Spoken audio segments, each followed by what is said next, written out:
Hello दोस्तों, स्वागत है आपका स्टैंडर्ड लाइब्रेरी यूट्यूब चैनल में। आज का जो करंट डिस्कशन रहने वाला है उसकी गति रहने वाली 100 शब्द प्रति मिनट। तो अपन ऐसे करेंगे, रामधारी गुप्ता के पार्ट फर्स्ट से 2 डिक्टेशन डेली लेंगे। तो उसमें एक डिक्टेशन है 400 वर्ड का, तो 2 डिक्टेशन हमारे 800 वर्ड के हो जाएंगे। तो RSM SSB के लिए ये स्पेशल डिक्टेशन बोली जा रही है। तो 10 मिनट के लगभग उसमें डिक्टेशन दिया जाएगा। तो अपन 800 वर्ड का डिक्टेशन प्रैक्टिस करेंगे डेली, जिसमें 2 पार्ट लेंगे, डिक्टेशन 1 और डिक्टेशन 2। तो अपन ने सीरीज बना रखी है कंप्लीट डिक्टेशंस की, तो उससे डिक्टेशन बोला जाएगा। तो चलिए डिक्टेशन को स्टार्ट करते हैं 5 सेकंड में। डिक्टेशन के लिए रेडी हो जाइए आप। डिक्टेशन स्टार्ट होगा 5 सेकंड बाद।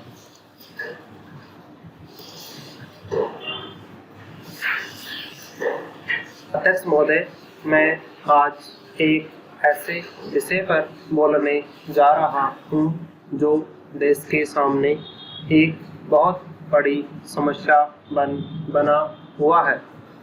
आजकल कृषि पर बहस चल रही है।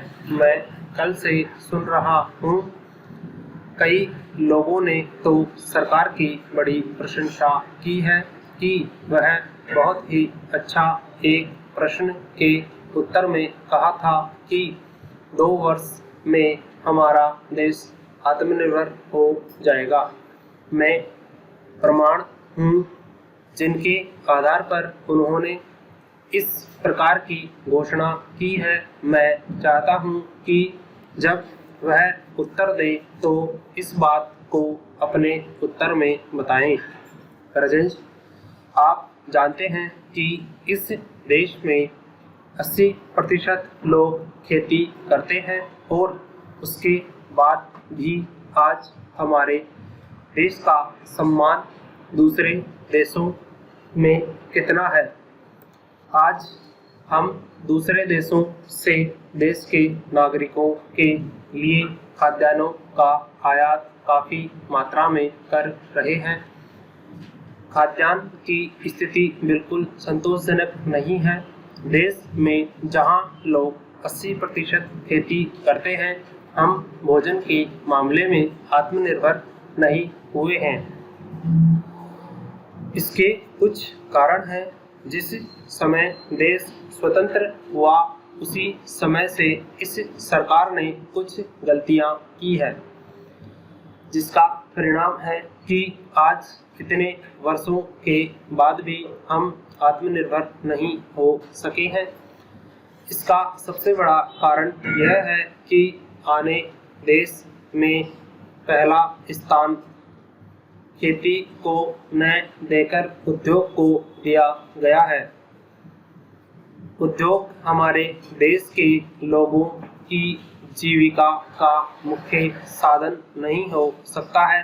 भोजन की समस्या के लिए किन किन चीज़ों की आवश्यकता है, उसकी तरफ हमें ध्यान देना चाहिए। उनमें सबसे पहले पानी की आवश्यकता है। मैं समझता हूँ कि देश की सिंचाई व काफ़ी जोर दिया जाना चाहिए और सिंचाई तथा खाद्य मंत्री एक ही होना चाहिए। यह मेरे मांग हैं। पानी के बाद खेती के लिए खाद की आवश्यकता है। खाद का स्थान दूसरा हो सकता है। आज देश में खाद की बात काफ़ी जोर देकर कही जाती है।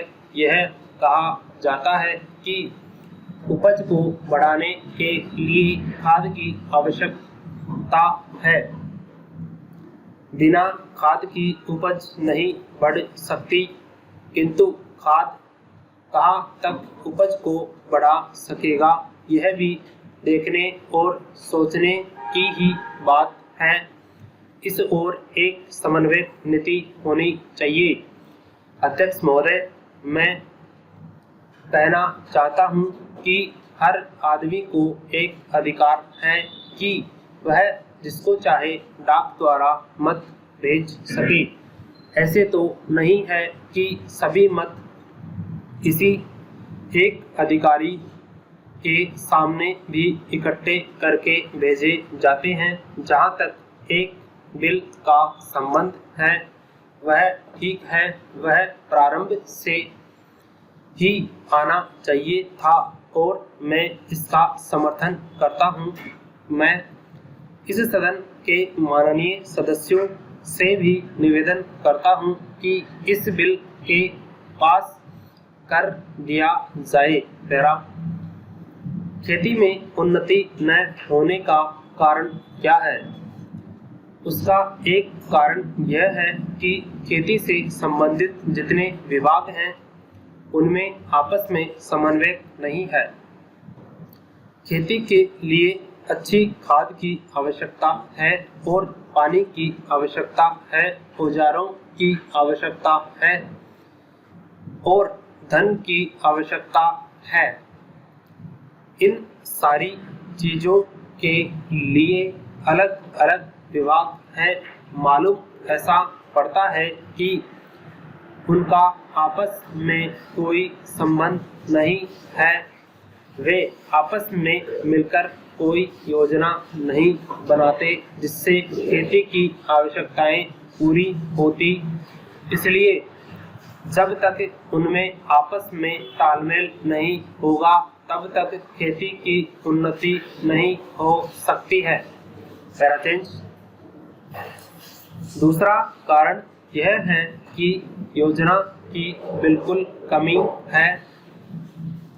इसके अलावा कृषि कॉलेजों से निकले हुए जो विद्यार्थी हैं जो खेती की बातों को जानते हैं उनमें से एक भी आदमी खेती करने के लिए तैयार नहीं है। सभी प्रोफेसर बनने के लिए तैयार हैं, खेती के लिए कोई भी तैयार नहीं है।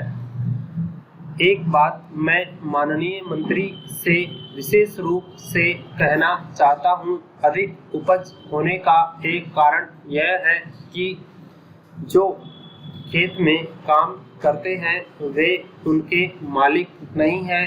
खेत किसी और का है और काम कोई और कर रहा है।